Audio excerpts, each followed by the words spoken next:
2 meses depois que eu estou no Brasil, eu recebo um e-mail dele, falando que ele tinha sido a resposta da minha oração. Ele falou que estava um tempo de oração com Deus. Deus falou para ele: eu quero te usar na margem do Rio Ganges. Como que eu vou te usar?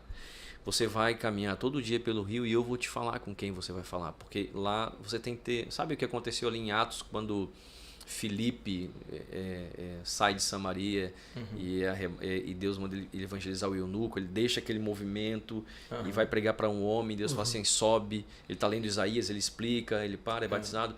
É esse discernimento espiritual. Nesses países, em determinadas situações, você tem que saber para quem vai falar, como falar na hora que falar. Você tem que ter muita sensibilidade de ouvir a voz do Espírito Santo. Senão você pode ser morto. Então esse jovem caminhava pela margem, orando, em espírito de oração, e Deus falava: prega para esse. E ele pregava. A pessoa se convertia. Aí encaminhava para uma underground church, que é uma igreja escondida. E falando isso. E o e-mail que ele me mandou me chocou, assim, foi muito forte para mim até hoje. Que ele disse que naquele dia ele estava caminhando e tinha uma jovem, uma mulher, chorando copiosamente à margem do rio. Nessa cultura, um homem não pode estar muito perto de mulher, não pode tocar, a cultura oriental.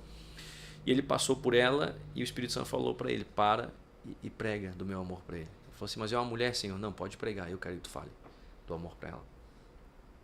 Ele para, senta do lado dela, espera ela parar de chorar, ela para de chorar e ele começa a falar de Jesus para ela. Começa a falar de um Deus que morreu, ressuscitou, que está vivo, que tem poder para curar, para restaurar, para perdoar pecado. E foi explicando para ela o plano de salvação, a criação. Eles não sabem nada. O norte da Índia é totalmente sem evangelismo. E aí, após um tempo, ela entendeu a mensagem e se quebrantou ao Senhor. E ele perguntou: por que você estava chorando tanto? Aí ela falou: essa história marcou muito a minha vida. Um dos motivos que hoje eu faço o que eu faço tem a ver com isso também. E ela falou para ele: você quer saber porque eu estava chorando? Eu moro numa aldeia, há 5 dias de caminhada daqui. E a gente está sem comida, meu marido doente, sem trabalho, sem nada. E eu entendi que os deuses estavam furiosos comigo. Então eu pensei: eu vou até o rio Ganges oferecer um sacrifício, para de repente aplacar a fúria dos deuses. Nossa. E eu não tinha nada para oferecer para os deuses. E eu peguei aquilo que eu tinha de mais precioso, que era a minha bebezinha de 6 meses de idade. Meu Deus. E você chegou 2 horas antes de eu ter entregue ela para os deuses. Eu estava chorando porque ela tinha morrido afogada. E aquilo chocou, sabe, a minha vida, né? E ela entrega a vida a Jesus, se converte. E ela fala: se você tivesse chegado um pouco antes, eu estaria segurando minha filha ainda no colo. Meu Deus. Então eu entendi a urgência, sabe, de como igreja livre, como igreja ocidental, como povo de Deus, a mensagem que nós carregamos, ela é única na Terra, não há outra, na verdade. Não dá para comparar Jesus com nenhum outro pseudo-deus ou nenhum outro líder religioso. O Evangelho é o poder de Deus para a transformação. Então, da Índia, daquela viagem de 2013, eu trago essa lembrança, essa memória que me acompanha até hoje. Isso marcou muito a minha vida e até hoje, né? Fala muito forte. É o senso de urgência. Se você tivesse chegado um pouquinho antes. Nossa. Não teria entregado minha bebezinha. Uau. Nossa, é muito impactante. Enfim, pensando aqui, né? Acho que um dos temas e um dos motivos da gente ter se aproximado é porque vocês decidiram usar a tecnologia de alguma forma para ajudar nessa dinâmica, nessa missão, nessa conexão, enfim, e numa série de barreiras que vocês encontram, né, nesse desafio de pregar para os povos não alcançados, para esses países tão fechados, tão perseguidos, né, onde o cristão é perseguido. E queria entender um pouquinho de vocês, assim, como é que você vê isso? Você, Rafael, também, se quiser falar, assim, esse desafio realmente, né? Porque eu lembro não fui eu, o Sidney estava conversando com o Douglas Gonçalves, lá do Jesus Cop, e aí, eu não lembro qual era o assunto agora, mas ele falou: rapaz, o que vocês estão fazendo, cara, isso é para missões, isso é para os povos não alcançados, porque, cara, tem gente que está entregando Bíblia em pendrive, entrando com drone para distribuir Bíblia, e falando de uma série de estratégias que o pessoal... não lembro agora com quem que a gente conversou, que botava a Bíblia na calculadora, lá no programa de software de calculadora, para poder fazer chegar para as pessoas, etc.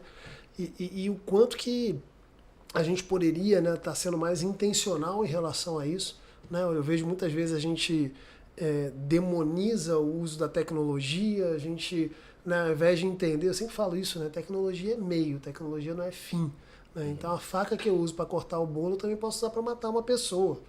Né? Então o problema não está na faca, o problema está em quem usa e como usa, como aplica. Então o problema não é a tecnologia, mas é como a gente usa ela no dia a dia. Né? E como é que vocês viram isso? Né? Como é que foi essa virada de chave de caramba? Seria importante ter um aplicativo. Como é que isso se enquadra num cenário que a gente sabe que é mega difícil, né? Assim, de você ganhar vidas para Jesus, enfim. Deixa o Rafa responder essa. Primeiro, hoje, uma das partes onde nós colocamos mais os trabalhos para que as pessoas podem acompanhar, porque nós sempre falamos que nós estamos indo, mas nós não estamos indo sozinhos. Tem toda uma multidão que vai junto conosco, aqueles que estão de joelhos, aqueles que estão ofertando. E quando nós estamos ali, às vezes se torna tão distante aquelas pessoas que começaram esse trabalho para que nós pudéssemos chegar até lá, e às vezes ela acaba não se conectando tanto lá. Então a tecnologia ela está vindo como uma ferramenta mesmo de Deus para conectar aqueles irmãos, a igreja livre, com os povos não alcançados, com aquela parte do campo onde nós não podemos divulgar os trabalhos, igual no país onde nós vivemos hoje, aí minha esposa, ali na Ásia Central, alguns países específicos, nós não podemos postar nada. E os irmãos eles também estão indo junto, então é uma forma de conexão, porque o aplicativo é algo aqui próprio de vocês, tecnologia, segurança. Então tem a parte restrita, onde os irmãos se conectam. Então ele sente a dor do outro irmão ali do outro lado, então eles se compadecem em oração, seja em oferta. E através disso, alguns estão recebendo esse chamado e estão falando assim, cara, é para esse lugar que eu quero ir. E eles estão se lançando, porque nós sentimos que às vezes tem algumas pessoas dentro da igreja que o Senhor já tem queimado esse chamado, mas eles, como que eu faço para chegar até lá? E aí o aplicativo quebra essa distância, aquilo que não pode ser mostrado, e ele se identifica ali dentro. Isso que você falou é interessante, Rafa, porque a gente vê isso, né? Cada vez mais é mais difícil da gente pregar essa mensagem do Evangelho de uma forma plena nos veículos que a gente tem, nas redes sociais disponíveis, né?